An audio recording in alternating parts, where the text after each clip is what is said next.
Bonjour à tous et bienvenue sur la chaîne Explique-moi ça. Aujourd'hui, on va parler gyro-roue. Alors vous voyez, on a différents modèles. Hop, on a celle-là et celle-là, de la plus petite à la plus grosse. Elles ont différentes autonomies. Celle-ci, c'était celle de Léa avant. Maintenant, elle a celle-là. Pourquoi? Parce qu'elle a plus d'autonomie. Donc du coup, on peut aller plus loin. Moi, j'ai celle-là d'habitude et maintenant, je suis en train de tester celle-là. Alors voilà, alors comment marche une gyroroue? Alors déjà c'est un moyen de locomotion électrique, donc ça permet de se balader un petit peu partout. On se recharge directement sur une prise de maison, une prise 220 volts. Donc du coup, et voilà, et vous voyez, on a un petit chargeur qui se met là et donc voilà, on peut charger ici. Donc du coup, on peut se brancher un peu partout, dans les McDo, dans les bornes, ainsi de suite. Euh, Quel est le principe? Alors le principe c'est simple, quand elle est éteinte, si tu peux l'éteindre, vous voyez, du coup elle peut se pencher dans tous les sens, vous voyez, elle ne tient pas du tout. Et donc du coup, dès que Léa va l'allumer, vous allez voir, elle va se redresser et les pédales vont arrêter de bouger. Voilà, donc là les pédales sont à plat, vous voyez. Et donc du coup, quand elle va monter dessus, si elle met le pied en avant, donc si elle penche son corps, alors je vais reculer, mais si elle penche son corps en avant, ben la roue avance. Et si elle penche son corps en arrière, et ben la roue, elle part en arrière. Voilà. Donc du coup, ça c'est le principe. Alors c'est un peu comme le vélo, parce que vous allez voir, sur le côté, alors non, mets-toi face à moi, sur le côté, si tu la penches, elle ne tient pas du tout, on est d'accord. Vous voyez, c'est comme le vélo, dans ce sens ou dans l'autre, il n'y a aucun. C'est à vous de gérer cet angle-là. En fait, vous devez gérer l'angle sur les côtés. Et après, par contre, pour aller en avant, donc on se met en avant. Pour aller en arrière, on se met en arrière. Alors, voilà, ça c'est pour le principe. Il existe différentes tailles. On a de la 10 pouces à la 22 pouces. Alors, celle de Léa, par exemple, c'est une 16 pouces. Donc, elle est plus petite. C'est plus pour les enfants ou pour la ville parce que du coup, plus petit, moins d'encombrement et donc plus légère généralement.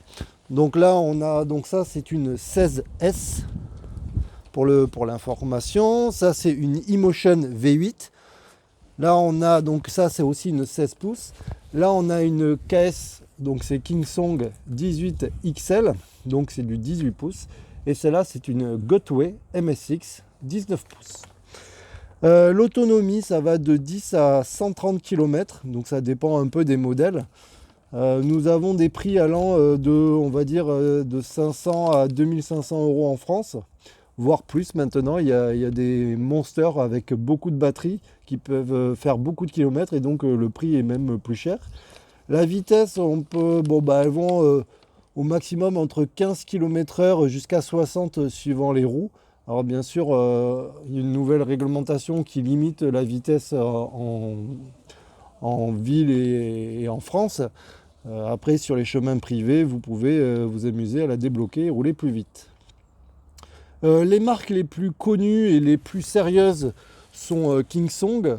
Donc Kingsong, c'est par exemple celle-là. Vous avez Gotway, donc c'est cette marque-là. Et après, vous avez InMotion, cette marque-là. Voilà, ça c'est les marques les plus connues et les modèles les plus réputés. Alors j'aurais tendance à dire que si jamais vous voulez essayer, la gyroroue en fait c'est pas comme un vélo, c'est-à-dire le vélo on peut prendre le moins cher possible et ça fonctionne. Là la roue c'est celle qui vous permet de tenir debout en fait, hein. C'est-à-dire que si le moteur est éteint, vous avez vu, elle ne tient pas du tout, donc vous tombez directement. Donc il faut quand même prendre un modèle assez puissant et quelque chose de sérieux. Il ne faut pas prendre une sous-marque achetée à Auchan ou à Lidl ou autre. Bon, Lidl ne fait pas de roue pour le moment, mais je veux dire, prenez pas la moins chère que vous trouvez, parce que ça serait une grosse erreur. Alors, quelques conseils de roue que je peux vous conseiller. Il y a la Kingsong. Alors, chez Kingsong, il y a la 14S, donc qui est une 14 pouces, un peu plus petite que celle-là. Il y a la 16S, donc c'est celle-là en fait, avec pas mal d'autonomie.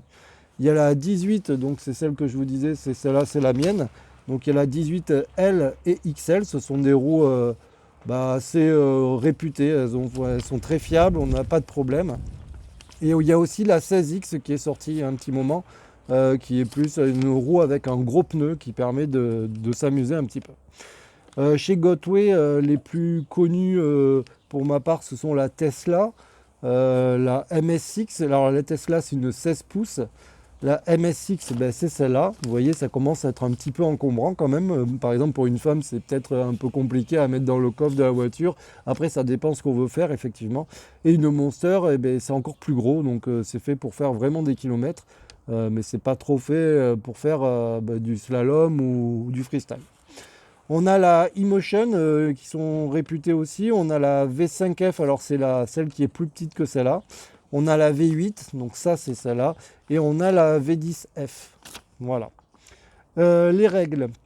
Alors actuellement il y a des règles en France. Il y a une nouvelle réglementation qui est tombée.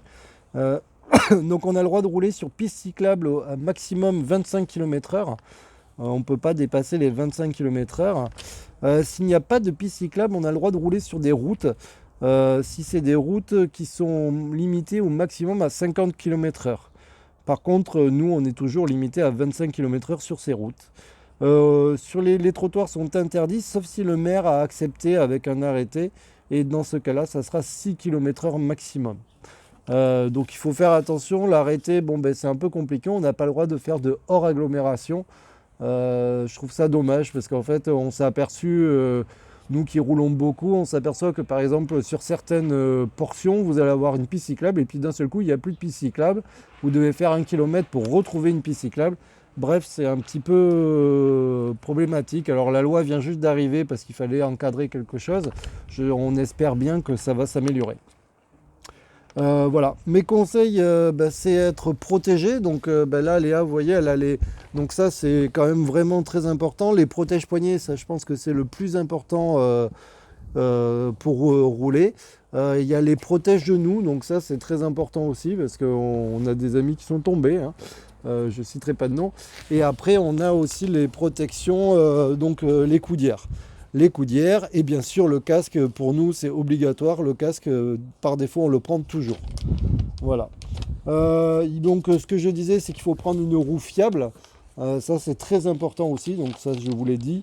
Il faut prendre une roue en fonction de son poids. Alors ça veut dire quoi? Ça veut dire que si par exemple Léa, vous voyez elle est toute légère, et donc elle n'est pas très grande, elle est toute légère, elle peut se permettre de prendre un poids, enfin une roue pas très puissante. Par contre, si quelqu'un fait 100 kg ou 80 kg et qu'il a besoin d'accélérer, il faut que la roue elle puisse vous soutenir. Donc en fait, quand vous achetez une roue, il y a plusieurs choses à voir. Donc il y a la taille, ça c'est facile. Il y a le niveau de batterie, donc c'est souvent exprimé en wattheures. Par exemple, celle-là c'est 1600 wattheures. Donc celle-là, je crois que c'est... je sais plus, je vais dire une bêtise. Mais en gros, vous avez les wattheures, mais il y a aussi la puissance moteur. Et c'est ça qui est important, c'est le nombre de watts. C'est-à-dire qu'un moteur qui fait, par exemple, 450 watts, ça va être bien pour un enfant. Mais par contre, pour quelqu'un d'adulte et qui fait 100 kg, ça ne va pas être forcément terrible. Et puis même, ça risque d'être dangereux. Voilà. Après, il faut faire attention, quand on roule, il faut faire attention à tout, hein. Il faut faire attention aux gens, ainsi de suite. Donc ça, c'est hyper important. C'est un peu comme en moto, en fait, on est obligé de regarder les gens, de voir. Alors, je peux te filmer en attendant si tu veux rouler pour montrer. Donc, il faut faire attention aux gens, regarder bien l'entourage, faire attention aussi, c'est très important. À tout ce qui est au sol, c'est-à-dire un trou, une bosse. Voilà, il faut faire vraiment plus attention qu'en vélo, effectivement, à ce niveau-là. Après, nous, on roule beaucoup. Sincèrement, je fais à peu près presque 1000 km par mois. Et juste pour du loisir, donc autant vous dire que c'est... Voilà, une fois qu'on y a goûté, on a du mal à s'en passer. Après, voilà, on peut prendre du plaisir, ça c'est le plus important en roue. Donc voilà, donc c'est prendre du plaisir. Et bien sûr, un autre conseil, c'est abonnez-vous à la chaîne Explique-moi ça, puisque on essaye de vous partager de temps en temps des choses, que ce soit sur les jeux de société, la roue et autre chose. Voilà. Alors on a des questions, si jamais tu veux lire les questions et je vais essayer d'y répondre. Alors, est-ce que c'est difficile à apprendre? Alors c'est difficile à apprendre, oui, tu le sais toi aussi. Alors les enfants, ils ont la facilité d'apprendre. Pourquoi? Parce qu'ils n'ont pas forcément peur. Donc du coup, comme ils n'ont pas peur, et du coup, ils apprennent beaucoup plus vite. Après, il y a des adultes qui vont avoir du mal à y arriver. Puis il y en a où ça va être plutôt inné. Ça dépend. Le premier conseil, en fait, c'est de prendre, d'essayer. Donc ça, c'est le premier conseil. On tient la personne par la main et on la tient et voilà, on essaye de déjà tenir debout. Voilà. Si elle arrive à tenir debout, déjà, et on voit que si elle appuie fort sur votre main, déjà, ça, c'est un bon point. Peut-on rouler dans l'herbe, les chemins? Alors oui, on peut rouler dans l'herbe et les chemins, il n'y a pas de problème. En fait, il y a un pneu. Et étonnamment, vu qu'il n'y a qu'un pneu, on pourrait penser qu'on peut glisser beaucoup plus facilement. Mais en fait, non, puisqu'il y a un point de contact comparé à nous. Et du coup, on peut aller vraiment dans les chemins, les bosses. Voilà, il faut faire attention, bien sûr. Mais on peut sauter par-dessus une racine, on peut sauter un trottoir. Donc voilà, ça pose pas de problème. Il faut juste faire attention. Et puis, bien sûr, ça dépend de l'habilité de la personne. Quel est l'avantage comparé à des trottinettes? Alors l'avantage comparé à une trottinette, déjà c'est le format compact, vous voyez, c'est beaucoup plus, ça prend beaucoup moins de place dans le coffre d'une voiture ou même au restaurant, ainsi de suite, qu'une trottinette. On a les mains libres et ça c'est génial parce que quand on roule, on a vraiment les mains libres. Donc ça c'est plutôt sympa. Après, peut-être qu'on se fait moins repérer par les gendarmes aussi parce que ça fait plus, je sais pas, il y a des grosses trottinettes en ce moment, elles sont un peu dans le collimateur des gendarmes. Donc du coup voilà, et après, je sais pas si tu as des choses à rajouter. En plus, c'est comme une valise. Faut que tu me regardes. Ah oui, C'est ah comme une oui. valise. Comparé à une trottinette, on a ça. Alors vous voyez, ça fait comme une valise. C'est-à-dire que là, elle est allumée. Donc elle peut ranger, elle peut refermer les pédales, bien sûr. Et là, du coup, bon, c'est pas grave si tu lis. Ouais, voilà, ouais, c'est bien. Et vous voyez, elle peut se balader. Vas-y, marche. Et vous voyez, elle ne force pas du tout en fait. Elle force pas du tout puisque la roue, elle essaye de tenir l'équilibre. Donc du coup, Léa n'a aucun effort à faire. Alors qu'une trottinette, ça serait embêtant. Voilà. Et après, D'autres questions? ça passe partout. Oui, ça passe partout aussi, comme une trottinette, mais oui, ça passe partout. Il y a des trottinettes qui ont des petits pneus, et celles-là, comme elles ont des pneus un peu importants, du coup, ça passe un peu plus partout. Est-ce que c'est dangereux? Est-ce que c'est dangereux? Bah oui, c'est un peu comme tous les sports, j'ai envie de dire, et toutes les façons de se promener. En vélo, ça peut être dangereux, en roue, c'est dangereux aussi, en trottinette, c'est dangereux. Ce qui est dangereux, c'est surtout c'est les autres usagers qui peuvent vous rentrer dedans, qui ne connaissent pas ce produit, et donc du coup, ils peuvent faire des bêtises. C'est-à-dire que souvent, ils pensent que vous n'allez pas démarrer, ou vous allez mettre du temps à démarrer. Alors qu'en fait, on peut très vite démarrer. Donc il y a ça, il faut faire attention au feu, bien sûr, les carrefours. Et puis vous aussi, être bien protégé. On en voit certains qui roulent très vite sans casque et sans protection. On pense que ça, c'est une bêtise parce qu'un jour ou l'autre, il va tomber. Bon, c'est comme en vélo, hein. Il y a des fois, on est sûr et puis au bout d'un moment, on tombe. Voilà, donc effectivement, ça peut être dangereux, mais je veux dire, voilà, on n'est pas obligé de tomber. Moi, je pense que j'ai presque fait 10 000 km. Je suis tombé qu'une fois et c'était une faute de ma part. Donc du coup, c'est parce que je n'avais pas vu ce que je faisais. Et justement, j'avais trop de confiance. On dit souvent que quand on a trop de confiance, c'est là où c'est dangereux. Quelle roue choisir? Ah, quelle roue choisir? Alors, quelle roue choisir? Ça, j'ai envie de dire, ça dépend de ce qu'on veut faire. Par exemple, si on veut faire du freestyle, c'est-à-dire s'amuser à faire des slaloms, de la marche arrière, de la marche avant, ça sera plus facile avec des petites roues, par exemple 16 pouces, donc une roue légère en 16 pouces. Donc souvent est réputée par exemple la InMotion V8 pour faire du freestyle. Après, si vous voulez par exemple faire... alors oui, les petites roues c'est intéressant aussi, par exemple souvent pour se balader en ville parce que c'est plus léger. On n'a pas besoin, si jamais on habite aussi au 4e étage sans ascenseur, c'est pratique de pouvoir la porter et qu'elle ne fasse pas 20 kg comme certaines. Après, si vous voulez rouler beaucoup, par exemple parcourir beaucoup de kilomètres, et là il faut prendre des modèles avec plus de batterie. Donc par exemple là vous voyez Léa était en InMotion V8, alors c'était très bien pour elle mais elle faisait 45 km. Et donc maintenant avec celle-là, la Kingsong 16S, alors elle est plus lourde pour elle mais en fait nous on n'a pas besoin de la porter. Donc du coup on a préféré celle-là parce que là Léa elle peut faire presque 90 km, 80-90 km avec son poids parce qu'elle est légère. Et après vous avez des grosses routières qui permettent de faire 100 km. Et pourquoi? Parce qu'elles ont plus de batterie, elles ont un plus gros pneu, donc c'est plus confortable. Voilà, donc du coup, ça dépend un petit peu de ce qu'on veut en faire. D'autres questions? Qu'est-ce que c'est le tailback? Ah, c'est quoi le tilt-back? Alors, est-ce que toi, tu sais? Oui. Alors, vas-y, explique. Alors, c'est quand on va trop vite et qu'on a réglé une vitesse, la Ferme. roue va partir en arrière, mais un tout petit peu, juste pour nous prévenir qu'il ne faut pas dépasser trop loin. Il ne faut pas Alors, ouais, forcer, c'est parce ça. que sinon la roue... Alors le tilt-back, c'est ça se règle, ça peut se régler sur certaines roues, alors pas sur toutes. En gros, par exemple, vous dites, moi je veux pas dépasser 25 km/h, et du coup, dès que vous allez arriver dans les 25 km/h et que vous allez vouloir le dépasser, la roue va se pencher, va faire une petite inclinaison en arrière, vous voyez, vos pédales elles sont comme ça, et elle va se relever comme ça pour vous dire, attention, tu vas trop vite. Alors du coup, c'est pour vous ralentir. Si par contre vous forcez le tilt-back, c'est là où ça peut être dangereux. Donc normalement, les roues, là maintenant, la plupart des roues ont un tilt-back pour vous prévenir. Et donc ça, c'est très très très important de respecter le tilt-back. Et surtout, juste avant, ça bip. Ah oui, et ça bip aussi, elle a raison, ça bip aussi. Voilà. Est-ce que c'est réglable? Oui, ça y est, Ouais, voilà. ça y est, le tilt-back est réglable, on vient de le dire. Est-ce que c'est fiable? Est-ce que c'est fiable une monoroue? Alors oui, une gyroroue, c'est fiable. On a par exemple des amis qui ont fait le tour d'Europe. Nous avons par exemple De La Vegas. De La Vegas a fait le tour d'Europe. Donc il est passé en Espagne, en France, dans différents pays. Donc voilà, par exemple, c'est un exemple. On a Monsieur Flex qui est actuellement, alors bon, c'est un peu compliqué avec le confinement, qui fait le tour du monde en gyroroue. Il est allé très loin, donc je vous conseille d'ailleurs de regarder ses vidéos aussi parce que c'est plutôt sympa. Il a une chaîne YouTube et même si vous ne faites pas de gyroroue, c'est intéressant parce qu'il a fait quand même de beaux paysages. On voit de beaux paysages et on voit son aventure. Donc oui, c'est fiable. Nous, par exemple, c'est ce que je disais.